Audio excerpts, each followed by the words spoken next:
Good morning student, मेरा नाम है अमित और स्वागत है आपका हमारे चैनल क्वार्टरली कॉमर्स में। आज हम लोग क्या पढ़ रहे हैं? चैप्टर नंबर 2 पार्टनरशिप में जो चैप्टर नंबर 2 है उसका नाम क्या रखा गया है? Change in profit sharing ratio among existing partner. मतलब अगर पार्टनर ओरिजिनली जिस प्रॉफिट पे बिजनेस स्टार्ट किए थे, अगर उस प्रॉफिट रेशियो को चेंज कर दे तो बिजनेस में क्या उसका इफेक्ट पड़ेगा और बिजनेस किस तरह से अपने आप को उस रेशियो में चेंज होने के कारण एडजस्टमेंट करेगा, वही ये चैप्टर आपको सिखाएगा। ये क्या है? Concept building. हम लोग इस चैप्टर को पढ़ेंगे तो ये जानने का कोशिश करेंगे कि सर ये चैप्टर कहना क्या चाहता है। ये बड़ा इंपॉर्टेंट होगा। अक्सर हम देखते हैं कि स्टूडेंट्स चैप्टर स्टार्ट करते हैं और वो क्या करते हैं, सॉल्यूशन बनाना शुरू करते हैं, क्वेश्चंस बनाना वो प्रैक्टिस करते हैं, लेकिन उनको इस चीज का कॉन्सेप्ट ही नहीं है कि जिस चैप्टर को वो बना लेते हैं या बना रहे हैं एक्चुअल में वो चैप्टर है किस बारे में, आखिरकार वैसा कर क्यों रहे हैं। रीजन तो होना चाहिए ना, जो आप कर रहे हैं वो क्यों कर रहे हैं। बात समझते हैं आप मेरा? तो हम बोल रहे हैं सर एक बार ये बात हम आपको समझा दे। आज मेरा वही डिस्कशन है कि ये चैप्टर जो बना रहे हैं क्यों बना रहे हैं, क्या ऑब्जेक्टिव क्या है इसको बनाने का या क्यों कर रहे हैं। इसलिए कॉन्सेप्ट बिल्डिंग है, काफी इंपॉर्टेंट है। छोटा सा टॉपिक है बाबू समझाने के लिए, लेकिन काफी इंपॉर्टेंट है। कई बच्चों को ये पता ही नहीं होता है। चलिए शुरू करें हम लोग।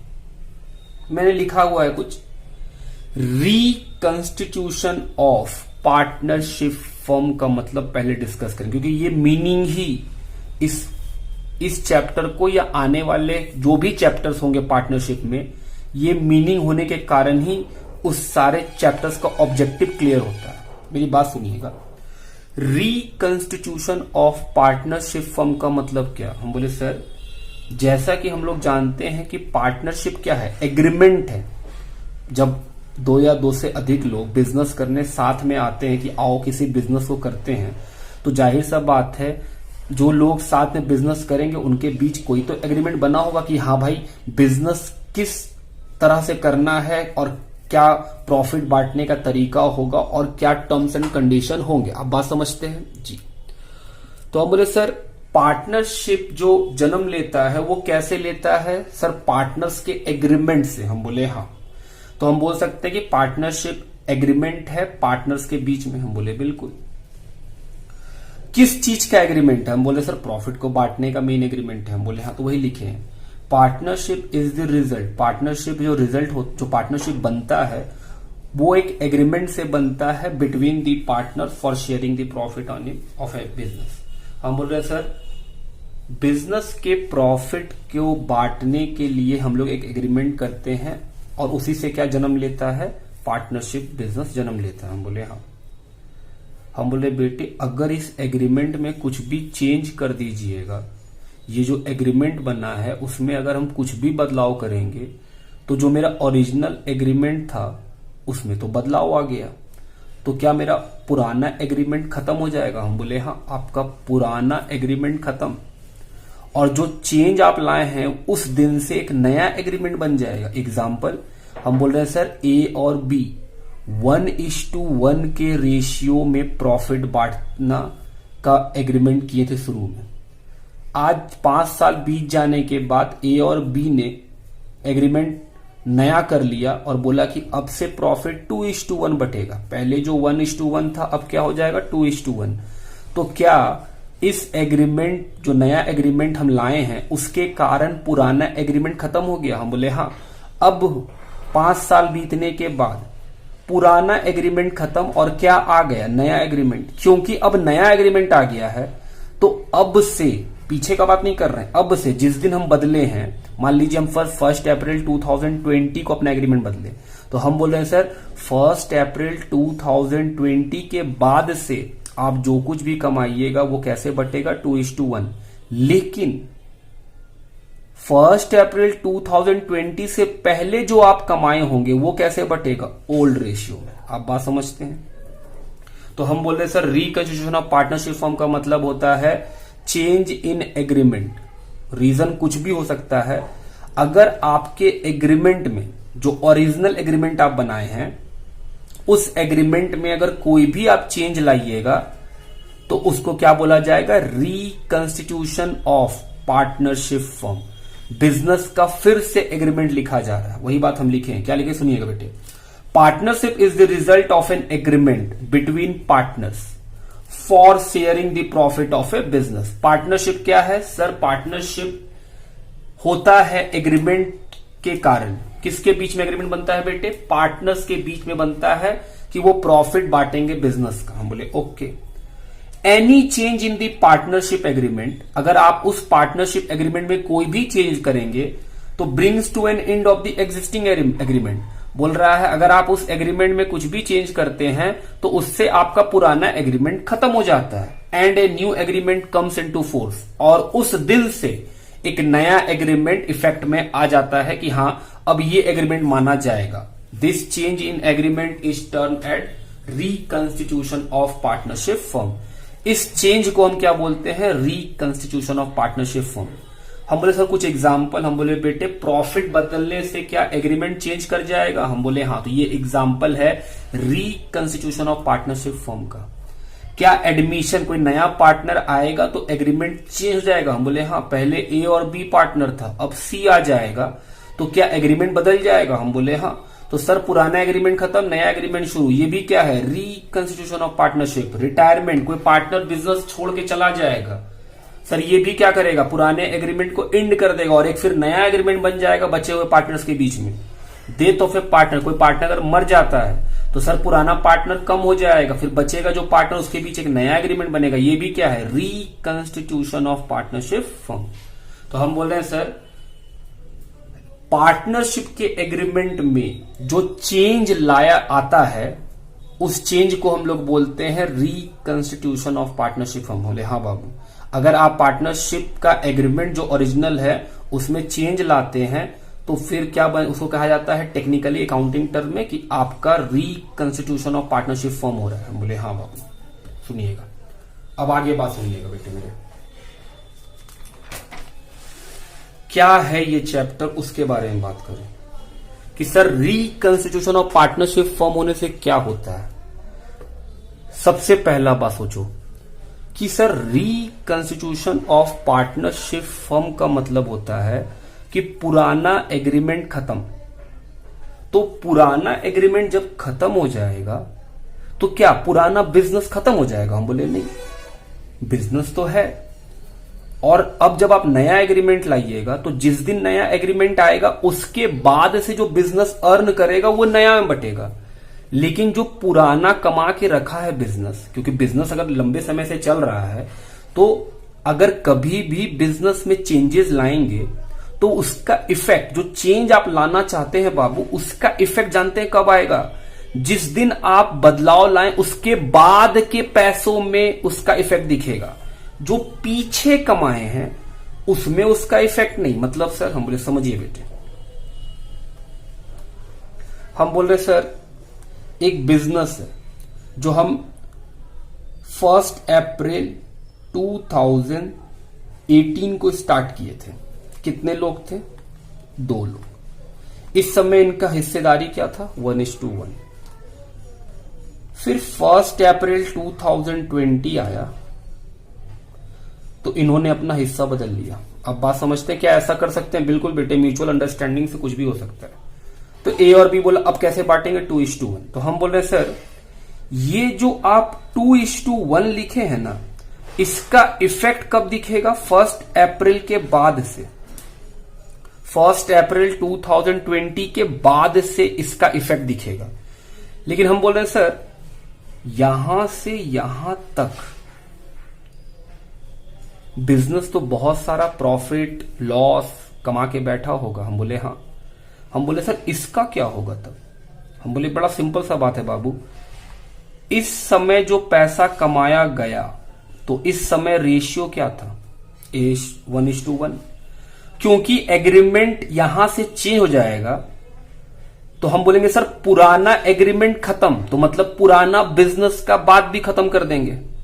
तो हम बोल रहे हैं बेटे इस चैप्टर का कॉन्सेप्ट या रिकंस्टिट्यूशन का कॉन्सेप्ट क्या है कि जो भी चेंज आता है उसका इफेक्ट फ्यूचर में पड़ेगा। उसका इफेक्ट कहां पड़ेगा? फ्यूचर में। पास्ट में उसका इफेक्ट नहीं पड़ सकता। पास्ट में तो जो पुराना एग्रीमेंट था उसके हिसाब से उस बिजनेस को क्लोज कर लीजिए। सुनिएगा बात, हम बोल रहे हैं क्या? हम बोल रहे हैं बाबू कि जो नया एग्रीमेंट आया है उससे पुराना एग्रीमेंट खत्म हो जाएगा। तो हम बोले हाँ। तो सर जो नया एग्रीमेंट आएगा उसका इफेक्ट कब पड़ेगा? आने वाले समय में, फ्यूचर में। उस फ्यूचर में जब प्रॉफिट कमाइएगा तब आप 2:1। लेकिन सर जो पास्ट में प्रॉफिट कमा के रखे हुए हैं वो कैसे बटेगा? हम बोले 1:1। पास्ट वाला चीज पास्ट के हिसाब से ही बटेगा और पास्ट के लोगों को ही बटेगा, फ्यूचर के लोगों को नहीं बटने वाला है। अब सुनिएगा, हम एग्जाम्पल एक बैलेंस शीट लिख रहे हैं और गिव ए थॉट कि सर बहुत ही प्रैक्टिकल होकर सोचेंगे कि हाँ सर ऐसे होना चाहिए था या नहीं। एक बैलेंस शीट है कब का? 31 मार्च 2020 का। बैलेंस शीट में कैपिटल है, रिजर्व, क्योंकि हम लोग रिजर्व पढ़ चुके हैं इसलिए इस टॉपिक को बाद में लिए भी हैं कि पहले हम रिजर्व प्रॉफिट समझा दें। हम सर रिजर्व एक तरह का फायदा होता है, पीएल लाइबिलिटी साइड है सर, ये प्रॉफिट है, क्रेडिटर लाइबिलिटी है, बिल्स पेबल लाइबिलिटी है। एसेट साइड में land, machine, building, stock, cash, ये सब एसेट्स है सर। और एडवर्टीजमेंट सस्पेंस सर, ये लॉस है। ये क्या है बाबू? लॉस। हम बोले ओके। हम बोले सर 1/4/2020 को, एक दिन बाद, ए एंड बी डिसाइड किया that they share profit in the ratio of 2:1। तो सर 31/3/2020 तक तो पुराना रेशियो में बटना है। हम बोले हाँ। पुराना कितना है? 1:1। और 1 अप्रैल से ए और बी क्या बोल रहा है कि हम लोग प्रॉफिट कैसे बांटेंगे? 2:1। जानते हैं सवाल क्या है कि सर पुराना जो कमाए हैं इस डेट से पहले जो कुछ भी कमाया है बिजनेस उसका क्या होगा? हम बोले बेटे उसको ओल्ड रेशियो में, इससे पहले जो भी रेशियो था वो ओल्ड था। तो हम बोले सर 2:1 के आने से पहले जो रेशियो था उस रेशियो में बांट देंगे हमेशा, चाहे कुछ हो जाए। तो हम बोल रहे हैं, सुनिएगा, क्या बटता है? हम बोले सर प्रॉफिट लॉस। और क्या बटेगा? इससे ज्यादा है ही क्या? तो पुराना बिजनेस में हम बोल रहे हैं सर जो पुराना जो आपको बैलेंस शीट दिख रहा है वो पुराना ही तो है, क्योंकि ये बैलेंस शीट है 31 मार्च का। डेट कब आ गया है? 1/4/20। तो हम बोले सर 1/4/20 से पहले का जो प्रॉफिट होगा, लॉस होगा, रिजर्व होगा, वो सब किसको मिल जाएगा? पार्टनर को पुराने हिस्से में, नए हिस्से में कुछ नहीं। तो हम बोल रहे हैं रिजर्व कितना है बाबू? 30,000। पीएल कितना है बाबू? 20,000। सर एक लॉस है, बोले किस नाम से? Advertisement suspense. ये क्या है बाबू? लॉस। कितना? 20,000। इसके अलावा बिजनेस का गुडविल भी तो होगा। हम बोले हाँ सर गुडविल भी होगा। इसके अलावा रीवैल्यूएशन भी तो होगा। हम बोले हाँ रीवैल्यूएशन भी होगा। हम बोले बेटे रीवैल्यूएशन क्या? हम बोले सर जो एसेट्स आप यहां पे खरीदे थे, यहां आते आते या तो उसका दाम घट गया है या तो बढ़ गया है। तो घटने बढ़ने से भी तो रीवैल्यूएशन का प्रॉफिट या लॉस हुआ होगा। हम बोले हाँ। तो सर जो रीवैल्यूएशन का प्रॉफिट लॉस है क्या वो भी पार्टनर को मिलना चाहिए ओल्ड रेशियो में? लॉजिक सोचिए कि हाँ अगर एसेट्स यहां का था तो यहां आते आते एसेट्स का दाम जो भी घटा बढ़ा वो कब घटा बढ़ा? सर इस समय में, जिस समय पुराना हिस्सेदारी चल रहा था। तो सर उसका प्रॉफिट लॉस भी कैसे बटना चाहिए? हम बोले बाबू बहुत सिंपल है, उसका प्रॉफिट लॉस भी कैसे बटेगा? ओल्ड रेशियो में ओल्ड पार्टनर को। तो हम आपके मन में एक बात बैठा दें कि जब भी आप कोई रिकंस्टिट्यूशन ऑफ पार्टनरशिप फॉर्म देखें कैसे कैसे हो सकता है? हम बोले सर एग्रीमेंट में कुछ भी चेंज कीजिएगा तो रिकंस्टिट्यूशन ऑफ पार्टनरशिप फॉर्म हो जाएगा। मतलब कि सर पुराना एग्रीमेंट खत्म, नया एग्रीमेंट आ जाएगा। तो हम बोल रहे हैं सर अगर कुछ भी नया होता है तो जो बैलेंस शीट में एसेट्स लायबिलिटी रिकॉर्ड है ना बाबू, उसमें प्रॉफिट और लॉस पार्टनर को दे देते हैं ओल्ड रेशियो में डायरेक्ट। क्या क्या दे देते हैं बेटे? हम बोले प्रॉफिट लॉस, कैपिटल तो उनका है ही पहले से, इसके अलावा जो प्रॉफिट लॉस रिजर्व ये सब आपको दिखाई देता है वो सब किसको मिल जाता है? पार्टनर को ओल्ड रेशियो में। हम बोल रहे हैं सर इस बैलेंस शीट को रीवैल्यू, दोबारा वैल्यू किया जाता है, क्योंकि ये बैलेंस शीट में जो एसेट्स लायबिलिटीज है वो पुराने वैल्यू में रिकॉर्ड है। जब आप बदलाव कीजिएगा तो आप चाहिएगा ना कि हर चीज नया वैल्यू में रिकॉर्ड हो जाए, तो रीवैल्यूएशन का प्रॉफिट लॉस भी ओल्ड रेशियो में पार्टनर को देते हैं। गुडविल, बिजनेस अगर 3 साल काम किया है तो बिजनेस का भी कुछ गुडविल तो बन ही गया होगा मार्केट में, उस गुडविल को भी पार्टनर्स आपस में क्या कर लेते हैं? एडजस्ट कर लेते हैं। बात समझ रहे आप मेरा? तो जब भी आप चाहे चेंज इन प्रॉफिट हो, चाहे एडमिशन हो, चाहे रिटायरमेंट हो, चाहे डेथ हो,